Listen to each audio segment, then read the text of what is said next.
ನಮಸ್ತೆ.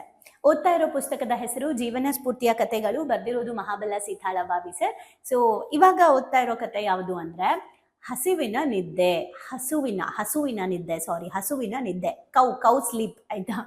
ಏನು ಅಂದ್ರೆ ಒಬ್ಬ ಶ್ರೀಮಂತ ವ್ಯಕ್ತಿ ಇರ್ತಾನಂತೆ.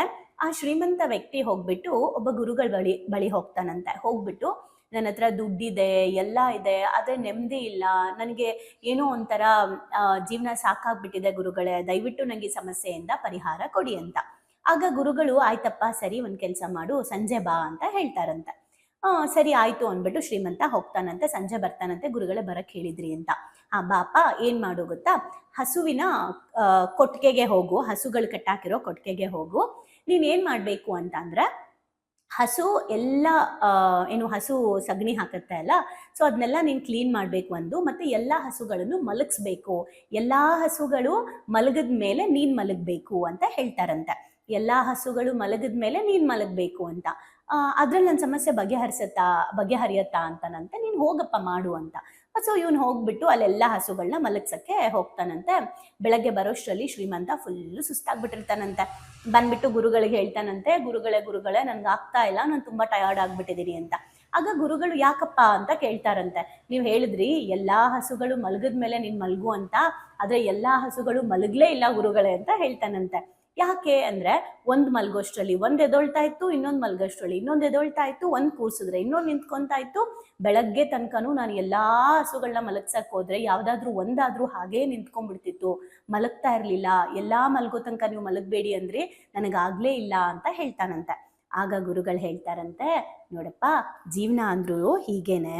ಎಲ್ಲಾ ಹಸುಗಳನ್ನ ಒಂದೇ ಸಲ ಮಲಗಿಸಿ ನೆಮ್ಮದಿಯಾಗಿ ನಿದ್ದೆ ಮಾಡಲು ಹೇಗೆ ನಿನ್ ಕೈಲಾಗ್ಲಿಲ್ವೋ, ಹಾಗೆ ಬದುಕಿನಲ್ಲಿ ಎಲ್ಲಾ ಸಮಸ್ಯೆಗಳನ್ನ ಒಂದೇ ಸಲ ಬಗೆಹರಿಸೋಕೆ ಸಾಧ್ಯ ಇಲ್ಲ. ಸಮಸ್ಯೆಗಳು ಬದುಕಿನ ಒಂದು ಭಾಗ.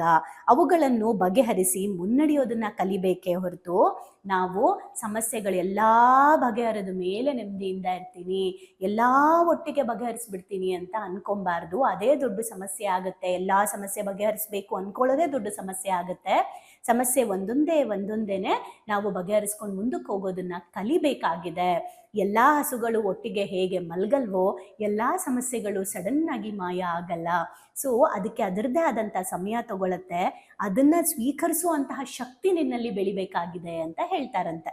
ಅವಾಗ ಶ್ರೀಮಂತನ ಸಮಸ್ಯೆ ಬಗೆಹರಿಯತ್ತಂತೆ. ಅಂದ್ರೆ ಸಮಸ್ಯೆನೇ ಇರಬಾರ್ದು ಅಂತ ಅನ್ಕೊಂಡಿದ್ನಲ್ಲ, ಅದೇ ದೊಡ್ಡ ಸಮಸ್ಯೆ. ಈಗ ಈ ಕಥೆಯಲ್ಲಿ ನಾವೇನ್ ಕಲ್ತ್ಕೊಂಡ್ವಿ ಅಂತ ಯೋಚನೆ ಮಾಡಿ, ಹಾಗೆ ಇವತ್ತಿನ ಅಫರ್ಮೇಷನ್ ಏನ್ ಹಾಕ್ಬೇಕು ಅಂದ್ರೆ, ಜೀವನ ಹೇಗಿದೆ ಹಾಗೆ ಅದನ್ನ ಸ್ವೀಕರಿಸೋ ಶಕ್ತಿ ಸಾಮರ್ಥ್ಯ ನನ್ನಲ್ಲಿ ಇದೆ. ಜೀವನ ಹೇಗಿದೆ, ಹೇಗ್ ಬರುತ್ತೆ, ಅದನ್ನ ಸ್ವೀಕರಿಸೋ ಶಕ್ತಿ ಸಾಮರ್ಥ್ಯ ನನ್ನಲ್ಲಿ ಇದೆ ಅಂತ ಒಂದು ಅಫರ್ಮೇಷನ್ ಹಾಕಿ, ಇವತ್ತೆಲ್ಲ ಇದೇ ಅಫರ್ಮೇಷನ್ನ ರಿಪೀಟ್ ಹೇಳ್ಕೊಳ್ತಾ ಇರಿ. ನಿಮ್ಗೆ ಗೊತ್ತಿಲ್ಲದೆ ನೀವು ಮೆಂಟಲಿ ಎಮೋಷನಲಿ ಎಷ್ಟು ಸ್ಟ್ರಾಂಗ್ ಆಗ್ತೀರಾ. ಅಂಡ್ ಇವೆಲ್ಲವೂ ಕೂಡ ಆಧ್ಯಾತ್ಮಿಕವಾಗಿ ನಮ್ಮನ್ನ ಗಟ್ಟಿ ಮಾಡುತ್ತೆ. Thank you. ಭಾವನೆಗಳಿಗೊಂದು ಶಾಲೆಗೆ ಬಂದು ತುಂಬಾ ಖುಷಿ ಆಯ್ತು. ಲೈಫಲ್ಲಿ ತುಂಬಾ ಅಂದ್ರೆ ತುಂಬಾ ಕ್ಲಾರಿಟಿ ಬಂದಿದೆ.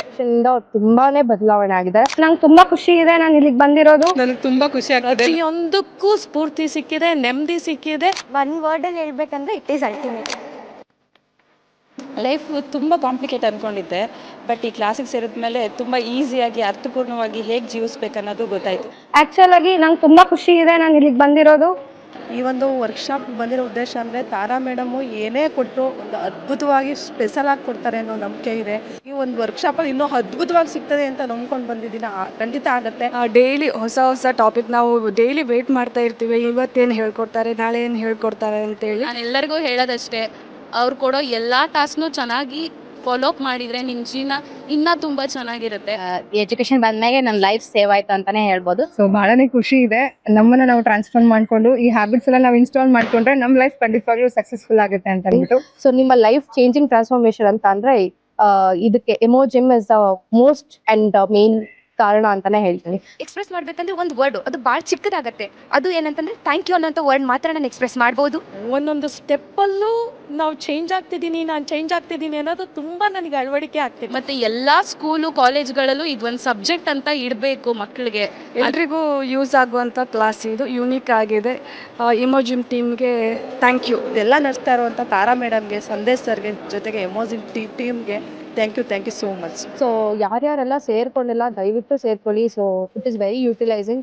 ಲೈಫ್ ಲಾಂಗ್ ಯಾರಿಗಾದ್ರೂ ಚಿರಋಣಿಯಾಗಿರ್ತೀವಿ ಅಂದರೆ ಅದು ಸಂದೇಶನ ಮತ್ತು ತಾರಾ ಮ್ಯಾಮ್. ಸೊ ಬನ್ನಿ ಪಾವನಿಗಳಿಗೊಂದು ಶಾಲೆನ ಎಂಟರ್ ಆಗಿ ಅದನ್ನ ಫೀಲ್ ಮಾಡಿ ಅಂದರೆ ರಿಕ್ವೆಸ್ಟ್ ಮಾಡ್ಕೊತಿದ್ದೀನಿ ನಿಮಗೆ. ಇದರಿಂದ ಲಾಸ್ ಆಗೋದಂತೂ ಏನೂ ಇಲ್ಲ, ಬಟ್ ಲೈಫಲ್ಲಿ ತುಂಬಾನೇ ಪಡ್ಕೊತೀನಿ ನಾನು. ಅದಕ್ಕೆ ನಾನು ಶೋರ್ ಗ್ಯಾರಂಟಿ ಕೊಡ್ತೀನಿ ನಾನು. ಎಲ್ಲೋ thank you to Tara ma'am and Sandesh sir. Thank you to whole my ಎಮೋಜಿಮ್. Thank you.